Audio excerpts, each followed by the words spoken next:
Familia, buenas noches. Buenas noches, es un gusto tenerlos por acá. Es un gusto disfrutar con ustedes. Hoy, hemos venido como muy cumpleañeros, pues no se acaba, por si no sabían, ayer cumplió Maguita, no, ayer no, perdón, Maguita fue el jueves, el 30, y Doña Ale cumple el lunes, entonces ahí ya saben para que las feliciten. Doña Ale, aquí, ¿verdad? No, porque aquí tenemos varias Ales, así como tenemos varios Gabrieles y todo, entonces ya saben.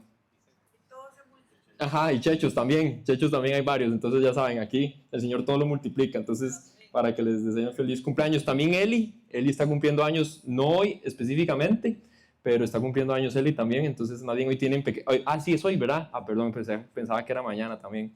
Le tienen una pequeña celebración ahí con todos los bebés de la familia, le tienen un quequito y todo a Eli. Hay que ver, don Horacio, si nos invitan a ese quequito, si los grandes estamos invitados a esa celebración.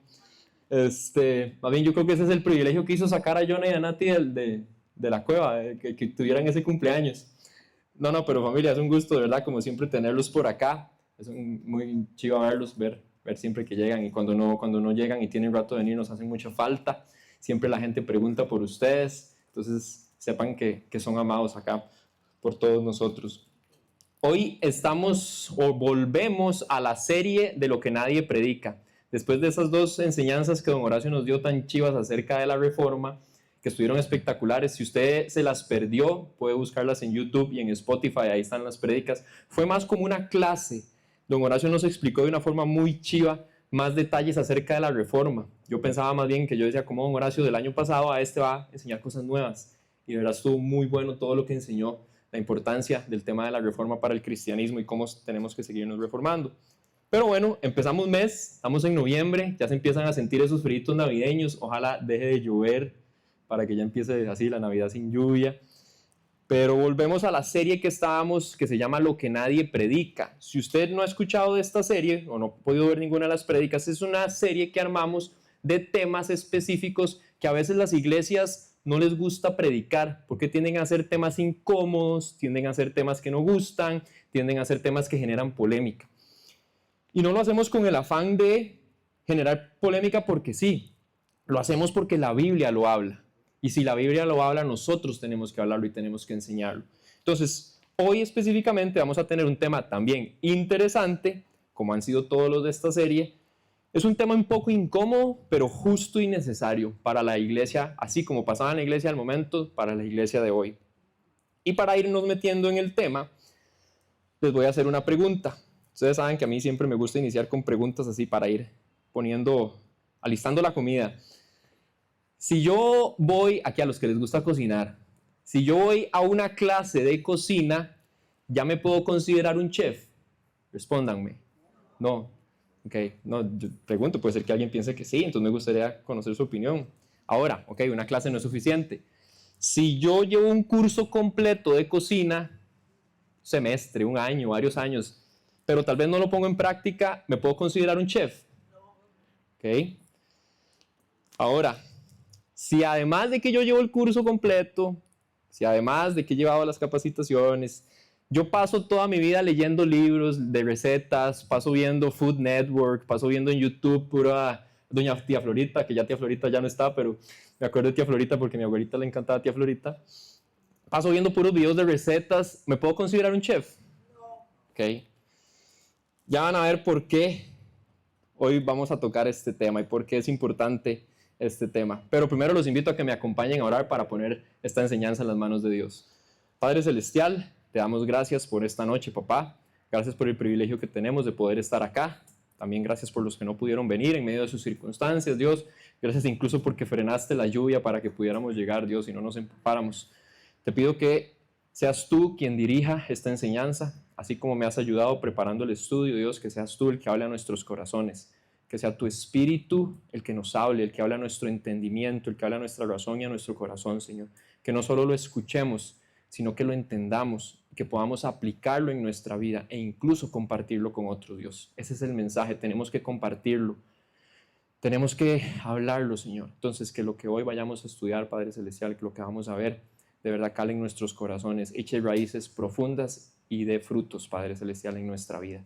Gracias, Dios, por la oportunidad que tenemos de reunirnos y de estudiar tu palabra abiertamente, sin miedo a que nos persigan, Señor. Y te pedimos por aquellos que sí son perseguidos por predicar tu palabra, para que los guardes, para que los protejas, pero sobre todo que no desistan, Señor, sino que vayan apasionadamente por predicar el mensaje de Cristo, Señor.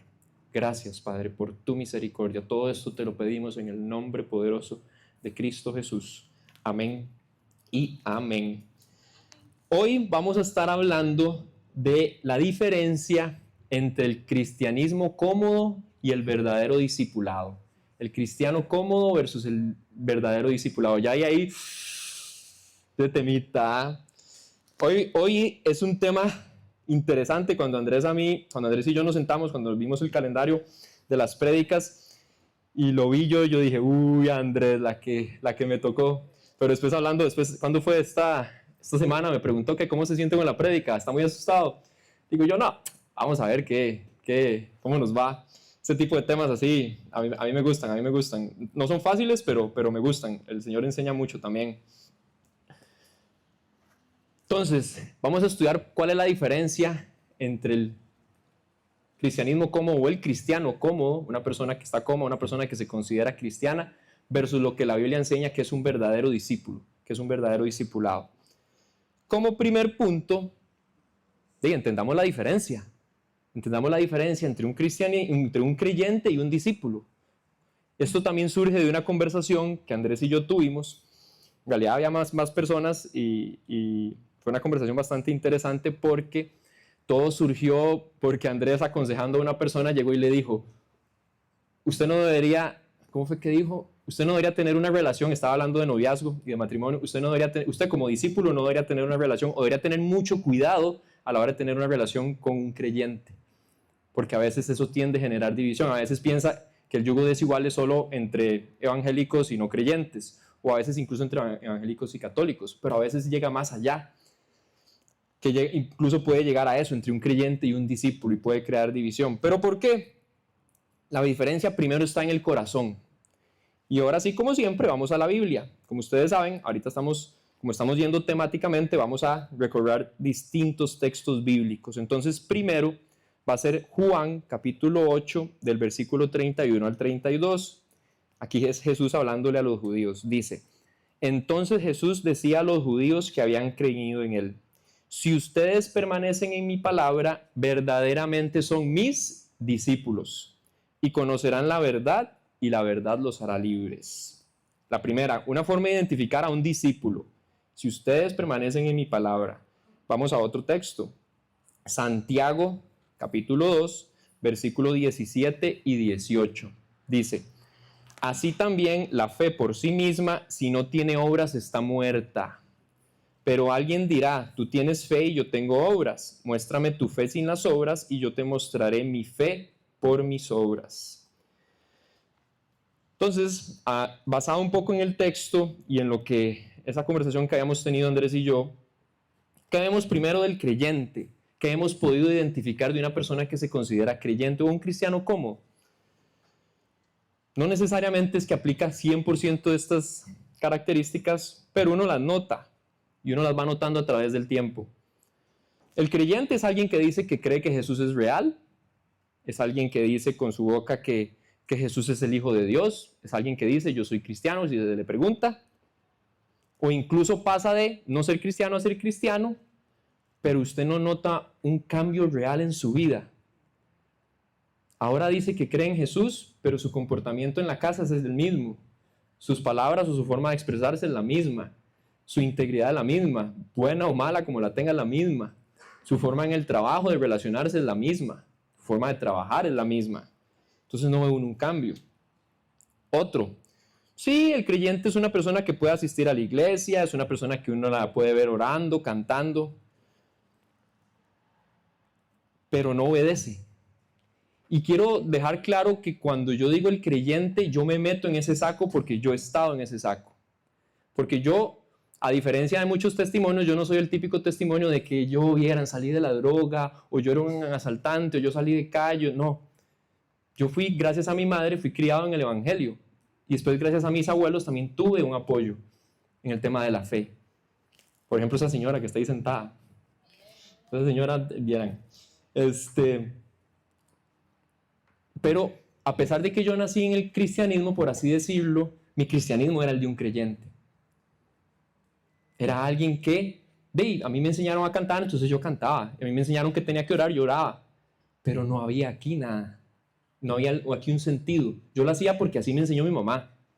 Hasta los 28 más o menos fue que yo entendí el porqué. Fue que ya hubo un cambio en mí. Entonces, cuando yo digo el creyente y el discípulo, sepan que yo también me meto en el del creyente, porque yo estuve ahí. Y el tercer punto, antes, en el segundo, les estaba diciendo que puede ser que asista a la iglesia, puede ser que cante, puede ser que ore, que se vea muy espiritual, alzando las manos y todo, como dijo don Horacio la semana pasada, como yo bailando cuando vino aquella gente, don Horacio, ¿verdad? Doña Patri y yo dando vueltas ahí, danzando. Pero ¿qué pasa? A la hora de que se pide un consejo, a la hora de que incluso se le confronta por algo que está haciendo mal, no obedece. Y todos sabemos que la corrección es muy difícil. La misma Biblia dice que a nadie le gusta que lo corrijan. Pero una persona, entre el creyente y el discípulo, el creyente dice, no, yo solo vine a contarle a Andrés o a Checho o a la persona con la que quiero contarle o hablar, vine a contarle mi situación, pero la verdad no voy a hacer lo que me dice. Aunque tiene sentido, pero no vale la pena. Es una persona que a final de cuentas no muestra resultados. Es una persona que a pesar de que busca el consejo, no aplica el consejo. Para los que llevamos la capacitación de consejería bíblica con Nancy también, cómo uno tiene que identificar esos límites entre hasta cuándo llega uno con una persona que no está dispuesta a hacer cambios.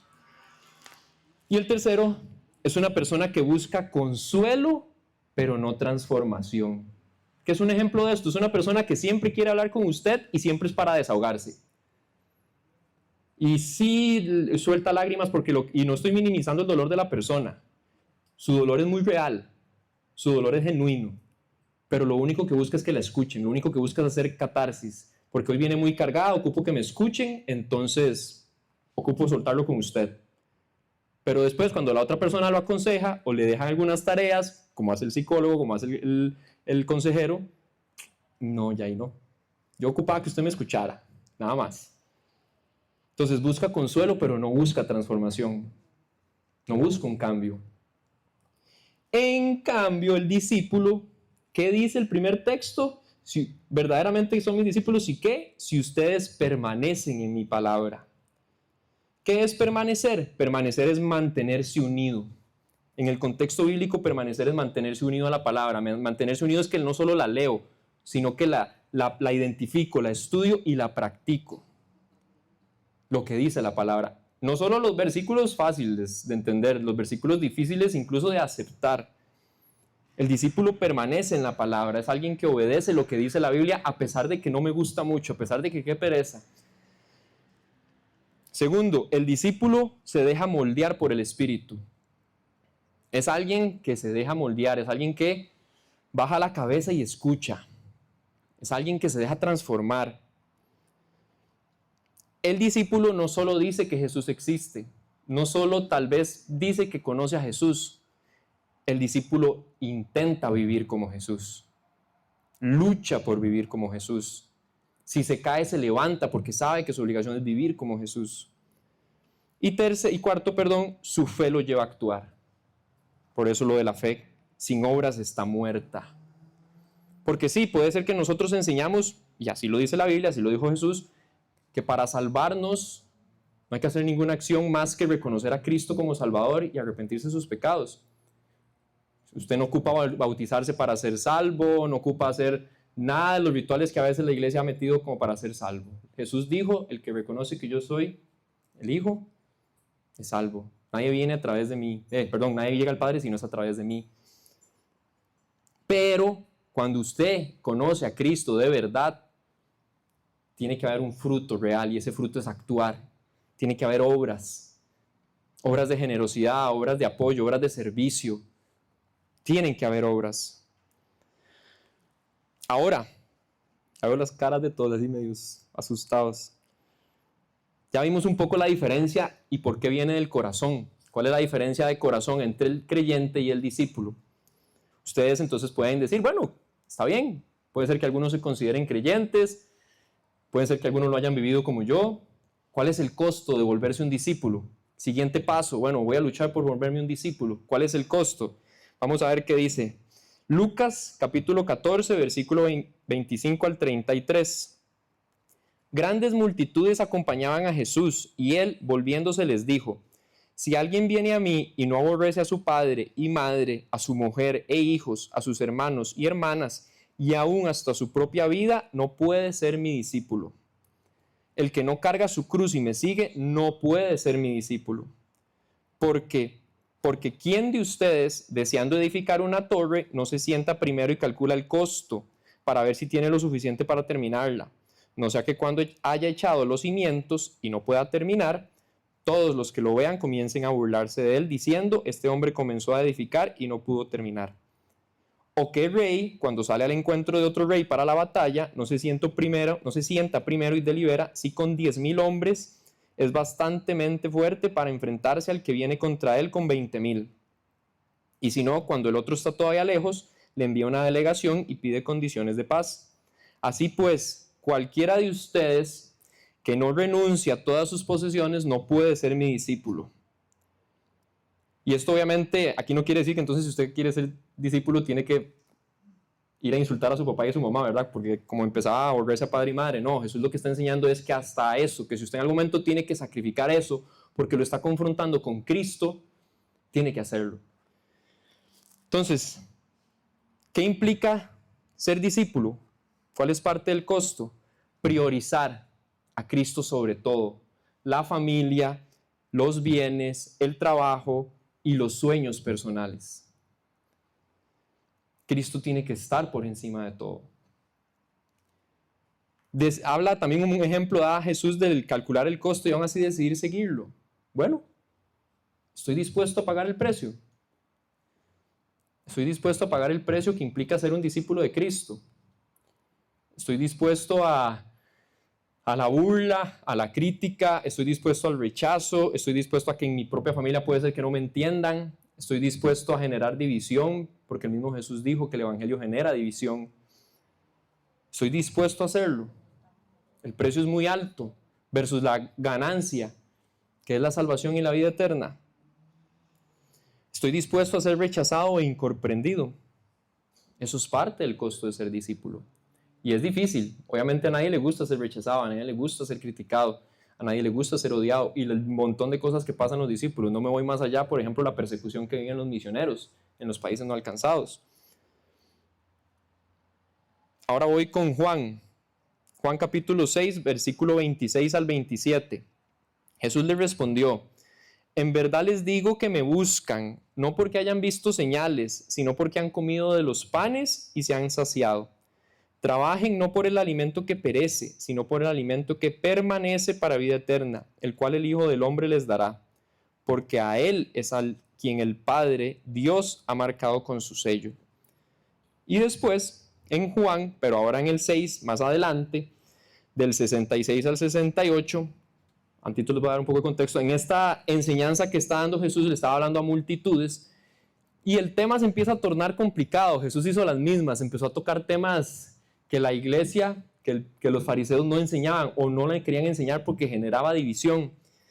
Y Jesús fue muy directo. ¿Y qué produce esto? Versículos 66 al 68 dice: como resultado de esto, muchos de sus discípulos se apartaron y ya no andaban con él. Obviamente aquí no incluye a los 12. Entonces Jesús dijo a los 12 discípulos: ¿acaso también ustedes quieren irse?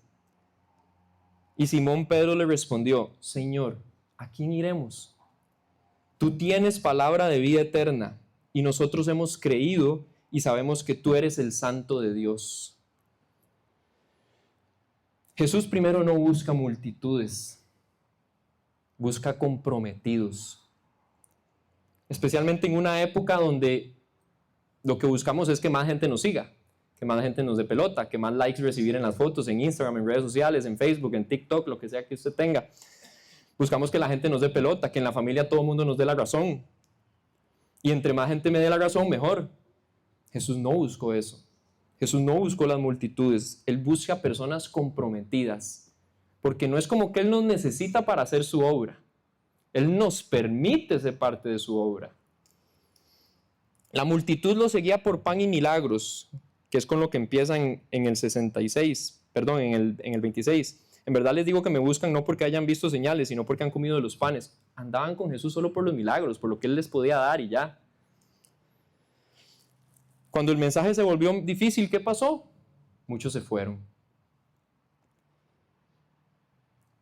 Y la respuesta de Pedro a mí, en estos días, incluso antes de la prédica, no sé por qué ya me había llamado la atención, la había leído, estoy estudiando, ya voy por el Nuevo Testamento y llegué a esta parte y me llamó mucho la atención, y después estoy viendo una serie y también la mencionan y me llamó mucho la atención, y ahora resulta que en la prédica también me sale. Y yo digo, no es coincidencia, equivoca y traiciona a Cristo, pero la respuesta de Pedro en este momento es el Espíritu Santo hablando. ¿A quién iremos? Pedro sabía que no había nadie más. Usted sabe que no hay nadie más. Usted sabe que la solución no está allá afuera. La solución no está en el dinero, no está en las pastillas, no está en la familia, la solución no está en el matrimonio, la solución no está en los hijos, la solución no está en la autoayuda, la solución no está en los psicólogos, con el perdón de Val y de Nancy. La solución no está afuera. La solución es solo Cristo. ¿A quién iremos? Él es el único que tiene la respuesta. Y un verdadero discípulo empieza a aprender eso.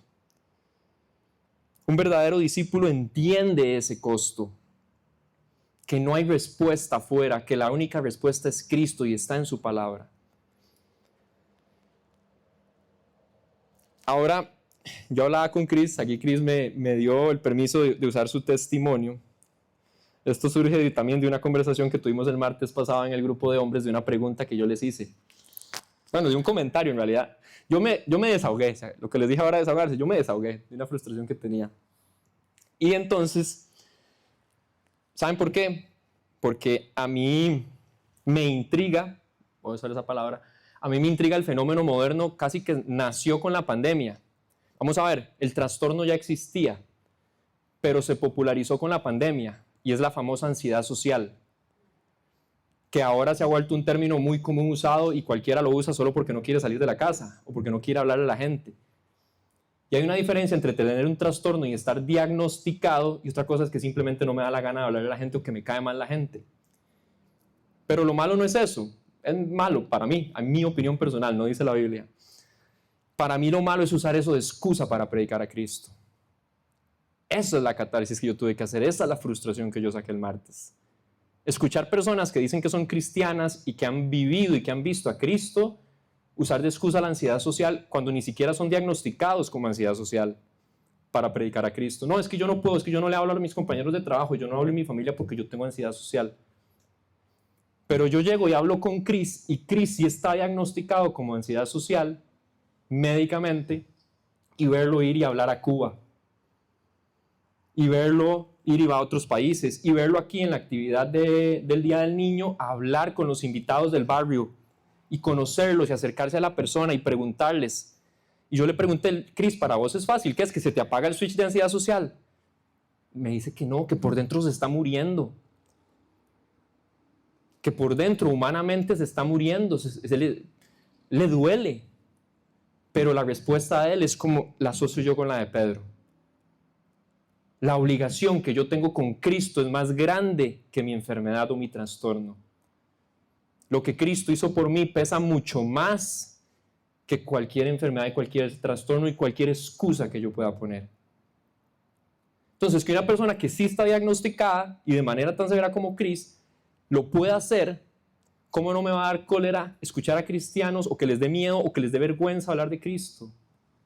Es ahí donde Cristo, después en el cielo, y Jesús dijo, les voy a decir, yo no sé quiénes son.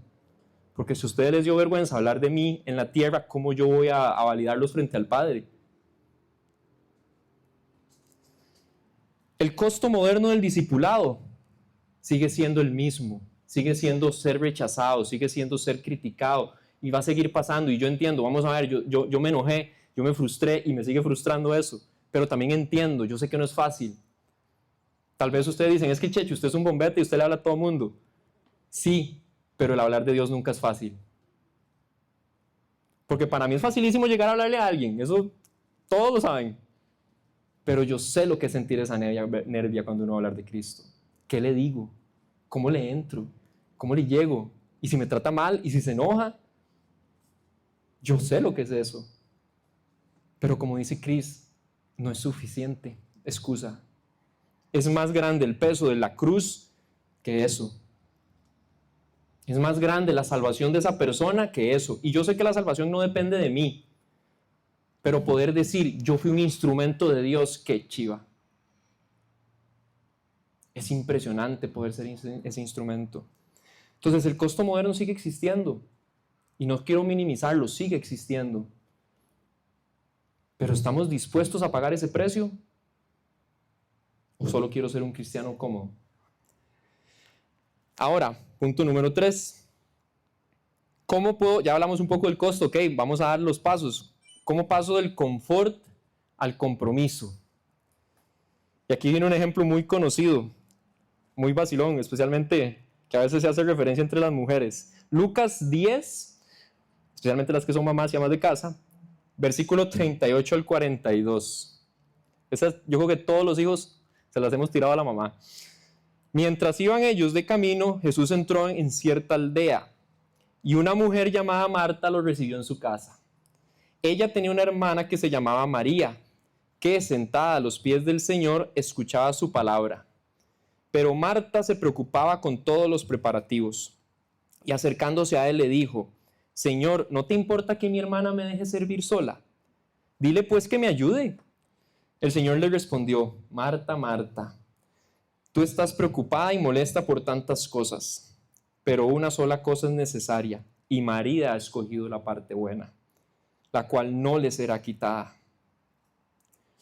Aquí hay dos personas, dos mujeres. María representa al creyente activo pero distraído. Lo que hablábamos, un creyente puede estar activo, un creyente viene, ora, usted lo ve. Un creyente sirve en todos los ministerios y está lleno y su agenda está ocupada y los lunes tiene reunión de staff y los martes tiene reunión de grupo eco y los miércoles tiene consejería y los jueves tiene tal cosa y los viernes y los sábados voy a ayudar a Soy Calle, voy a ir a ayudar haciendo sándwiches. Hace mucho, pero no se detiene a escuchar al maestro. No se detiene a ver su corazón cómo está. ¿Y saben por qué es muchas veces? Porque a veces estamos tan dolidos o tan afectados que si nos detenemos un momento nos duele. Entonces por eso nos llenamos de tareas. Por eso llenamos nuestra agenda desde que nos despertamos hasta que nos acostamos. Así no tenemos que sentir. Así no tenemos que confrontar nuestro pecado, nuestro dolor. Mientras que María representa al discípulo que prioriza la presencia. María sabe que antes de servir, o el discípulo, persona que se considera que es un discípulo, sabe que antes de servir hay que sentarse a los pies de Jesús. Y yo sé que yo les hablé de que la fe tiene que traer obras, es cierto, pero el mismo Jesús se apartaba a orar, se apartaba a tener comunión con el Padre y después iba y hacía. Hay que saber apartarse. Y aquí les hablo a los que sirven en la iglesia en uno u otro ministerio, tanto como los del staff como los que sirven. Si ustedes en algún momento se sienten cansados, se sienten agotados y sienten que no tienen tiempo para su relación con Dios, hablen con nosotros, hablen con su líder y hablen con Andrés y conmigo y digan: necesito una pausa, necesito reconectarme con Dios. Para nosotros como pastores es más importante que ustedes tengan una relación sana con Dios a que estén llenos de tareas y que todo se vea muy bonito y limpie muy bonito y el sonido súper chiva, pero su corazón está mal y su relación con Dios está mal.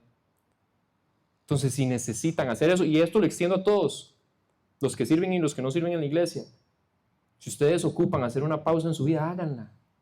Hay que reconectarse con Dios, hay que recargar esa batería. Hay que sacar el tiempo para orarle, para leer la Biblia y que seamos Él y yo solos. Nada más, sin distracciones, sin obligaciones, sin cumplir una agenda. Hágase y le va a servir estas dos preguntas, esta aplicación práctica. Pregúntese usted: ¿qué tanto tiempo paso con Jesús comparado con lo que hago para Él o lo que hago para la iglesia? ¿Qué tanto tiempo pasa usted con Jesús? Ahora, no es como que entonces ahora tiene que hacer una tabla y entonces paso 30 horas sirviéndole y ahora tengo que pasar 30 horas orando. No. Pero usted está sacando ratos entre semana o una vez al mes por lo menos para sentarse a estudiar la Biblia. Entonces sí tengo tiempo para echarme 3 temporadas de una serie, pero Dios guarde, les pidamos que hagan un capítulo del libro de discipulado porque no tengo tiempo. ¿Qué tanto tiempo paso frente a Jesús comparado a lo que hago para Él? Y segunda pregunta, ¿he convertido mi relación con Dios en una rutina? ¿O en una entrega? ¿Algo que tengo que cumplir? Ustedes imaginan lo que es tener un esposo, una esposa, un novio, una novia que simplemente esté con usted por rutina y porque tiene que cumplir una entrega. Entonces, si a nosotros no nos gustaría que nos hagan eso, ¿por qué eso lo hacemos al Padre? Que nos amó tanto que entregó a su Hijo por nosotros. Y hay cosas que se convierten en rutina, yo entiendo, y no está mal la rutina. El problema es no perder esa pasión. Recuerden en Apocalipsis cuando a varias iglesias se les regaña porque pierden la pasión de su primer amor. Siguiente texto bíblico para cerrar este tercer punto. Mateo 13, capítulo 13, versículo 20 al 21. Dice, y aquel en quien se sembró la semilla en pedregales, este es el que oye la palabra y enseguida la recibe con gozo, pero no tiene una raíz profunda. No tiene una raíz profunda en sí mismo, sino que solo es temporal. Y cuando por causa de la palabra viene la aflicción o la persecución, enseguida se aparta de ella. ¿Qué quiere decir esto? Que a él puede ser que escuche la palabra y en el momento se conmueva, en el momento llore, en el momento se emocione, y entonces sí, yo quiero servir, pero a la primera prueba, al primer reto, eche para atrás.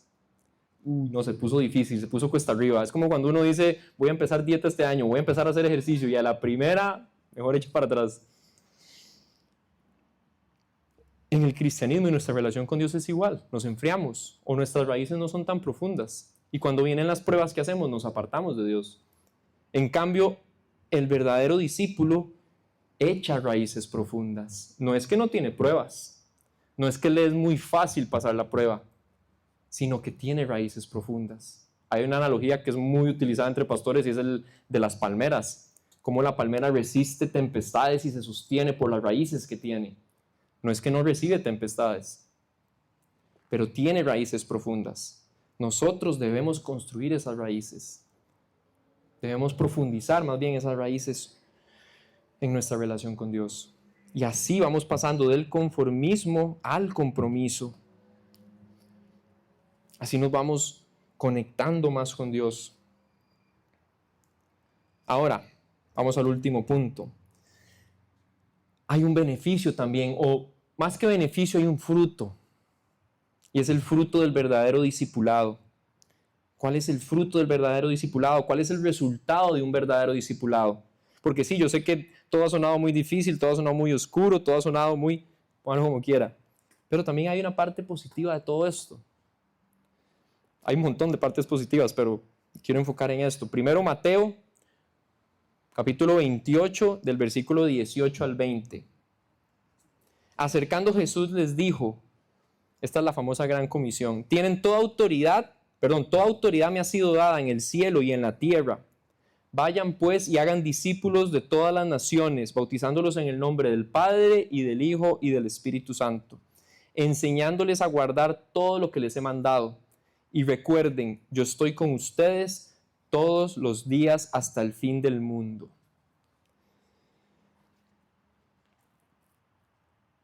Dice, vayan a ser discípulos, no vayan los que son de cierta forma, no vayan los que son buenos para hablar, no vayan los que si no está enfermo, vayan todos con sus diferentes características, o ustedes creen que todos los discípulos eran exactamente iguales.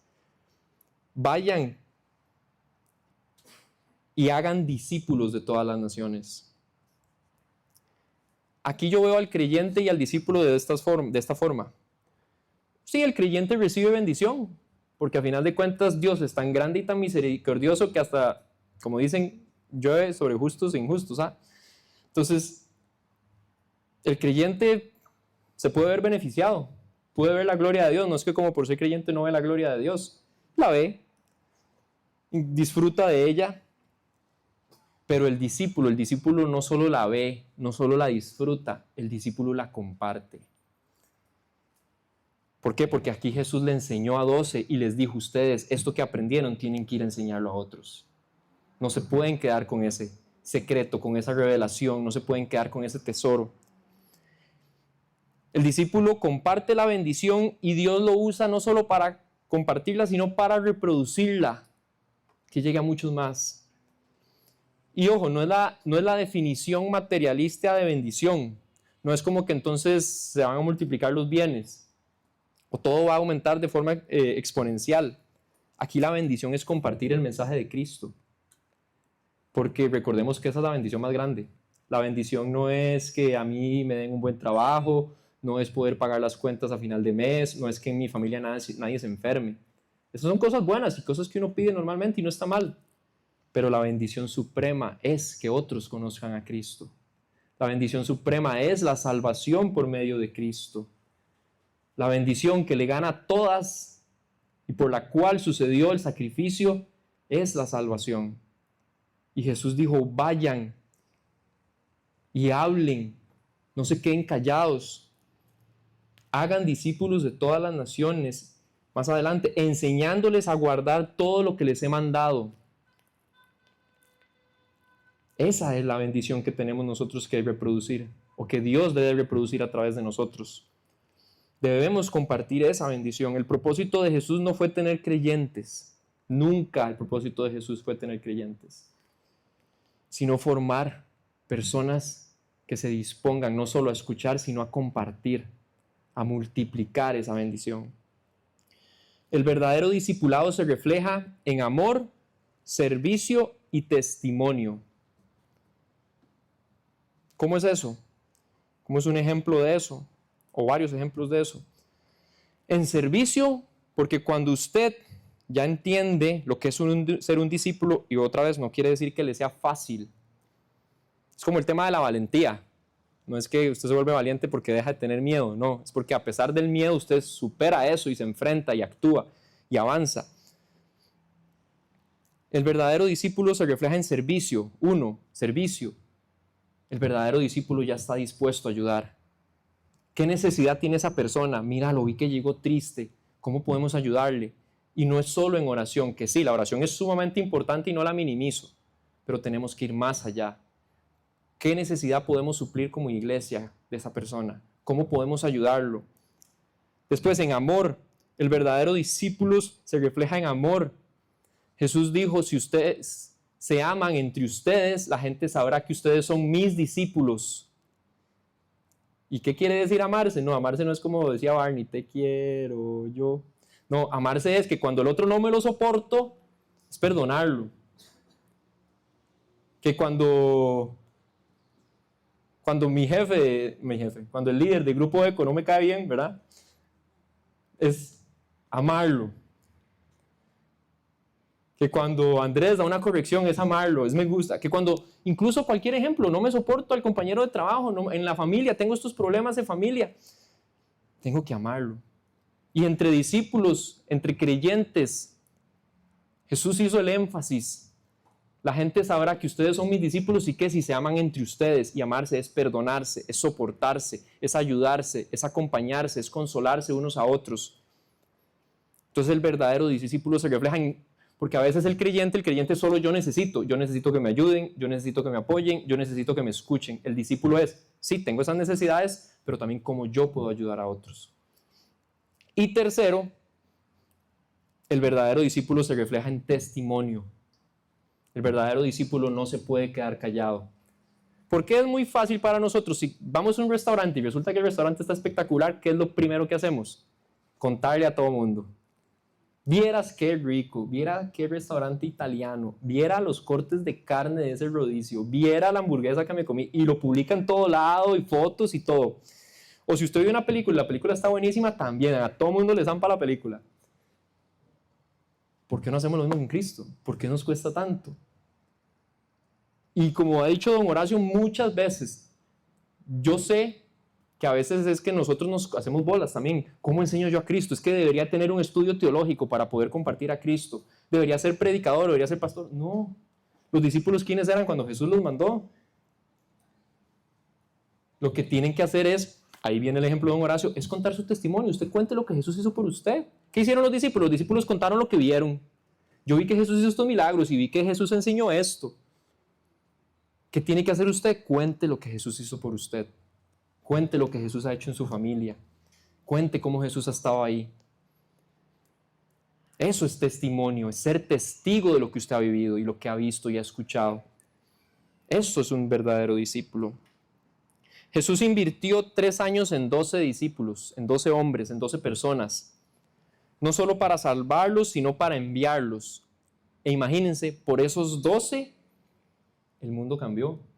Y sí, hoy lo estoy usando mucho de referencia, don Horacio, qué miedo.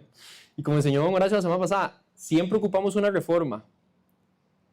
Pero imagínense, por esos 12 y la guía del Espíritu Santo y la obra del Espíritu Santo, entonces, ¿cómo nosotros a veces nos da miedo en preguntarnos qué diferencia puedo marcar yo? Ahí es donde entra el famoso todo lo puedo en Cristo que me fortalece. Si Dios me va a usar, no importa. Así usted sea tartamudo, lo va a usar para hablar de Él. Y vamos cerrando con la pregunta que a mí siempre, bueno, las dos preguntas, con la pregunta y la tarea, como dice Mariana. ¿Dónde está Jesús en todo esto? ¿Cuál es el ejemplo que nos deja Jesús? Porque también, por lo menos yo de mi parte pude ver un ejemplo de Jesús. Primero que Jesús no fue solo un ejemplo de creer, de que creía en el Padre, sino fue un ejemplo de obedecer y de actuar. Porque recordemos que Él en los evangelios dice, Padre, yo estoy aquí por obediencia a ti, porque tú me mandaste. Él dejó el trono por obediencia, para seguir la voluntad del Padre. Entonces Jesús fue un ejemplo no solo de seguir y decir, sí, Dios existe y ya, sino de obediencia y de sacrificio. Segundo, Jesús buscaba al Padre constantemente. Él no solo iba de pueblo en pueblo haciendo milagros y enseñando, Él también se apartaba a orar. Y yo creo que no es coincidencia que la Biblia mencione ese hecho, que Jesús se apartaba a orar. Buscaba al Padre constantemente y sí, luego hacía. No iba y oraba y ya se quedaba sentado esperando, no, iba y hacía. Hacía los milagros, enseñaba, amaba a la gente. Jesús pagó el precio que conlleva la obediencia y el hacer la voluntad del Padre. Él sabía el costo y aún así decidió seguir adelante. Y fue difícil. Por algo el mismo Jesús dice, Padre, si es posible, pasa de mí esta copa. Pero ¿qué dijo? Pesa más la obediencia a mi Padre. Eso no lo dijo él, eso estoy poniendo yo por si acaso. Pero a final de cuentas terminó pesando más la obediencia al Padre. Jesús mostró el fruto máximo del sacrificio, la salvación de nosotros. Ese es el Evangelio, que Cristo es el Hijo de Dios y vino a salvarnos, vino a redimirnos, vino a enseñarnos, vino a amarnos, que solo somos salvos por medio de Cristo. Ese es el fruto máximo de la obediencia y del sacrificio de Cristo, la salvación de todos los que estamos acá. Entonces, ¿qué nos toca hacer a nosotros? Primero, basado en este medio test que hicimos y los argumentos que pusimos, hágase usted la pregunta, como me la hice yo un momento. ¿Soy un creyente o soy un discípulo? ¿Soy alguien que sí, voy a la iglesia constantemente, oro, canto, pero soy el mismo que antes? ¿Se ven frutos de cambio? ¿Soy un creyente o soy un discípulo? También pregúntese, ¿vale la pena pagar el precio por seguir a Jesús? Y voy a ir un poco más profundo, porque a veces uno tiende a decir que el precio es la persecución, es la burla, es la crítica, es el odio. Y sí, esos son hechos reales, pero a veces yo creo que es más difícil lo que está dentro de uno. A veces es más difícil enfrentar el miedo propio, a veces es más difícil enfrentar la duda, a veces es más difícil enfrentar el dolor. El enemigo número 1 es el pecado propio. Eso es lo que lo frena a uno la mayoría de las veces. ¿Vale la pena pagar el precio por seguir a Jesús? ¿Vale la pena enfrentar mis miedos? Porque no es fácil. Cuando una persona va al psicólogo y cuenta y llora y saca lo más profundo y su dolor, no es fácil. Cuando una persona busca consejería, cuando una persona busca ayuda, no es fácil abrirse. Pero al final de cuentas vale la pena. Es como cuando uno se raspaba la rodilla y la mamá tenía que echarle agua oxigenada o alcohol o no sé lo que le echaran a uno. A mí era agua oxigenada. ardía y ardía. Pero ¿cuál era el beneficio? Exacto, sanidad. Entonces, no nos quedemos en nuestro dolor, no lo minimicemos, pero no nos podemos quedar ahí. Porque hay luz después de ese dolor, hay esperanza después de ese dolor. Si queremos disfrutar y vivir la gloria de Dios plenamente, de nosotros de verdad verla, disfrutarla, no solo como que pase alrededor nuestro, verla pasar, como dicen otros, tenemos que dejar de ser creyentes cómodos y convertirnos en verdaderos discípulos. Tenemos que empezar a dejarnos usar por Dios. Y aún así, aunque usted sea un creyente cómodo, Dios lo usa, porque dice la Biblia que hasta las piedras pueden hablar, ¿verdad? Si Él quiere. Pero qué bonito estar uno consciente que está siendo usado por Dios. Qué bonito poder decir, yo fui parte de eso. Qué bonito ver como poder decir, yo fui usado por Dios. Tenemos que dejar de ser creyentes cómodos y convertirnos en verdaderos discípulos, discípulos dispuestos a servirle a Dios como Él manda, no como yo quiero. Porque a veces es, bueno, yo quiero ser discípulo, pero que no me pongan a hacer esto, o que Dios no me mande a hacer esto, o que Dios no me mande a hablarle al que me cae mal, o que Dios no me mande a hacer aquello. Que Dios no me mande a hacer lo que me incomoda. Yo estoy aquí comodito, pero que Dios no me saque de aquí. Debemos estar dispuestos a servirle como Él manda, no como yo quiero. Pero por dicha, porque hoy ha sido un poco difícil esta enseñanza, no sé para ustedes, para mí sí, porque primero a mí me confrontó mucho, pero por dicha no estamos solos en esta misión. Esta es la parte importante que no se nos puede olvidar, porque a veces creemos que, bueno, entonces ya Checho nos regañó, entonces tenemos que ir a hablar. No, no estamos solos. No estamos solos. No estamos solos. Porque Jesús también les dijo que Él se iba, pero que no iban a estar solos. ¿Qué les iba a dejar? Su Espíritu Santo. El Consolador. Iba a poder estar con ellos siempre. Siempre. Nosotros no estamos solos, no somos la excepción. Y no solo por el Espíritu Santo, es que tenemos varias cosas. Primero tenemos la palabra de Dios. Y que tras de eso nosotros tenemos la facilidad de que están de todas las formas. En papel, en digital, en todos los idiomas y en las distintas versiones.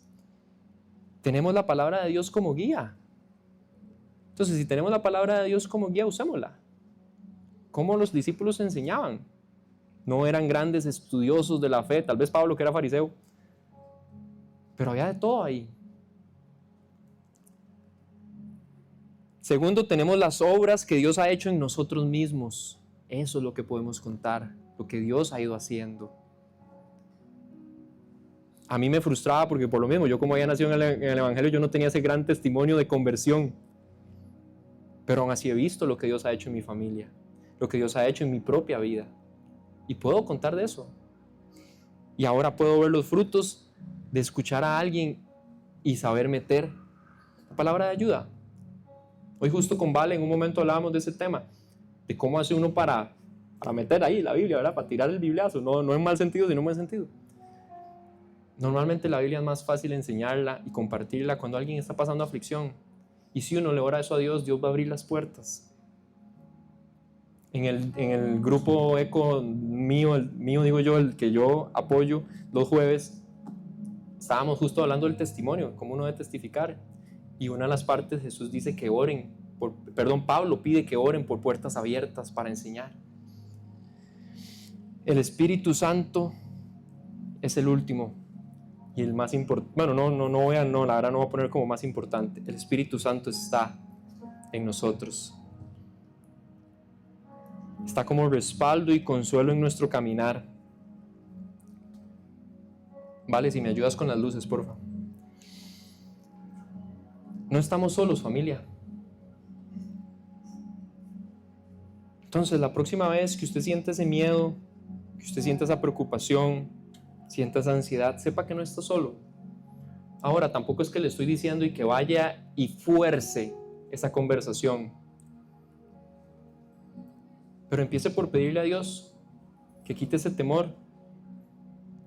Y aún a pesar de ese temor, si Dios no se lo quita, que le dé ese empuje que usted necesita para hablar, que le muestre el camino, que le abra las puertas para hablarle a ese compañero de trabajo, hablarle a ese familiar, hablarle a ese amigo, incluso hablarle a ese hermano en Cristo, porque no es solo a los que no creen.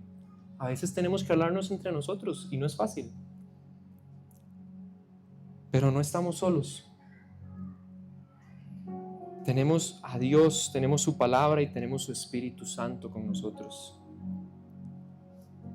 Incluso hay una parte en la Biblia que dice, no se preocupen, cuando llegue el momento, yo les voy a dar las palabras. Cuando enfrenten tribunales, cuando enfrenten juicio, yo les voy a dar las palabras. Padre Celestial, en estos momentos, papá, sabemos que como iglesia a veces hemos fallado, a veces que, sabes, que nos gusta la comodidad. Tú nos conoces, papá. Pero no nos mandaste aquí para estar cómodos. Nos mandaste a ser discípulos. Nos mandaste a ser obreros tuyos. Y eso no quiere decir que no podamos disfrutar de la vida y que podamos vacilar. Pero tenemos una misión que cumplir. Y nos hemos llenado con distracciones y con excusas para no hacerlo. ¿Qué hubiera sido del Evangelio si hubiera dependido de aquellos que se negaron? ¿Qué hubiera sido del Evangelio si hubiera dependido de todos esos seguidores de Jesús que cuando la enseñanza se volvió difícil, se apartaron? ¿Qué sería ahorita, hoy, 2025, si el Evangelio dependiera de aquellos que se rinden cuando la prueba está difícil?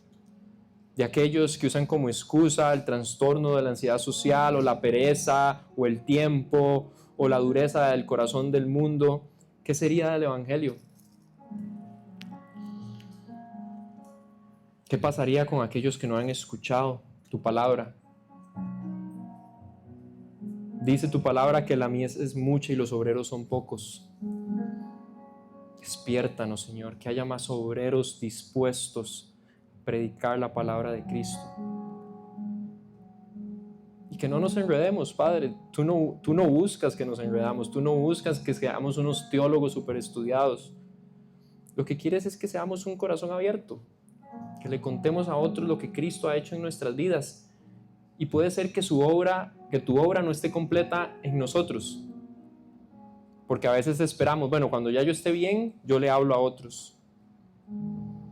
No hay nada más chiva que conocer el proceso de Cristo. Que aunque yo no esté terminado, pueda hablarle a otros del proceso que Cristo está haciendo en mí. Cómo está sanando mi corazón, cómo está sanando mi familia, cómo está sanando mi vida, cómo me está ayudando a luchar con la depresión, cómo me está ayudando a luchar con la ansiedad, cómo me está ayudando a luchar con un despido, cómo me está ayudando a luchar con la pobreza, con la falta de recursos, cómo me está ayudando a luchar con un matrimonio que está pasando por problemas o por situaciones, cómo en este momento, aunque no haya salido de la prueba, Dios me está ayudando y me está consolando. Podemos compartir todo eso, Señor. Gracias, Padre Celestial, porque en medio de que a veces no nos gusta escuchar estos mensajes que a veces son difíciles, Padre, aún así debemos predicarlos, Señor. Que sea tu Espíritu, que sea tu guía la que enseña a tu pueblo, Señor. Que lo que hoy yo haya dicho, Padre, si hubo algo que me equivoqué, si hubo algo que dije que no estaba bien, Señor, que ellos lo olviden y que lo que quede sea el mensaje que proviene de ti, Señor. Que el mensaje que importa es que Cristo debe ser predicado. Eso es lo que no se nos puede olvidar, Dios. Que seamos verdaderos discípulos, que obedecemos, servimos, amamos y testificamos. Anímanos, Señor. Gracias por tu pueblo. Gracias por nuestros pastores, ancianos y líderes, Dios, por los ministerios que tenemos. Gracias porque en medio de las luchas, ahí vamos, Dios, y no nos rendimos. Y estamos dispuestos a servirte, Señor. Y porque yo sé que en medio de la lucha se va a levantar gente y tú vas a traer gente, y los que estamos acá, conforme a tu voluntad, Padre Celestial, nos vamos a levantar, Señor. Que en BCP podamos ver los frutos de esa bendición, Dios. Los frutos de predicar a Cristo y de que otros conozcan a Cristo. No necesariamente que las sillas de BCP se llenen, pero que gracias a BCP las familias sean apoyadas, las familias sean ayudadas, pero sobre todo que las familias sean salvas, Señor. Gracias, Padre Celestial, por esta noche. Te pido por todos los que estamos acá para que nos lleven con bien de vuelta a nuestros hogares, pero aún por encima de eso, Dios, que no se les olvide este mensaje, Señor. Que en medio de los retos que enfrenten en la próxima semana, Dios, puedan predicar a Cristo y puedan mostrar a Cristo y puedan decir, sí, lo estoy logrando o estoy luchando por pasar de ser un creyente a un discípulo. Gracias, papá. Que no se nos olvide que no estamos solos. Más bien te doy las gracias porque tenemos aquí al Espíritu Santo con nosotros. Y gracias a ti, Cristo, por tu obra y por el ejemplo que nos diste. Somos hijos adoptados por tu misericordia y amor. Porque antes le pertenecíamos a nuestro padre el diablo, pero Cristo murió en la cruz para pagar el precio por nosotros y ahora somos de Dios y somos salvos. ¿Cómo no vamos a contar? ¿Cómo nuestro corazón no va a brincar de alegría con eso, papá? Hay que compartirlo, Señor. Gracias, Dios. Todo esto te lo pido y todo esto te lo entrego. Lo suelto y lo dejo ir en tus manos, Dios, y que sea tu voluntad la que se cumpla y no la nuestra. En el nombre poderoso de Cristo Jesús. Amén y amén. Muchas gracias, familia.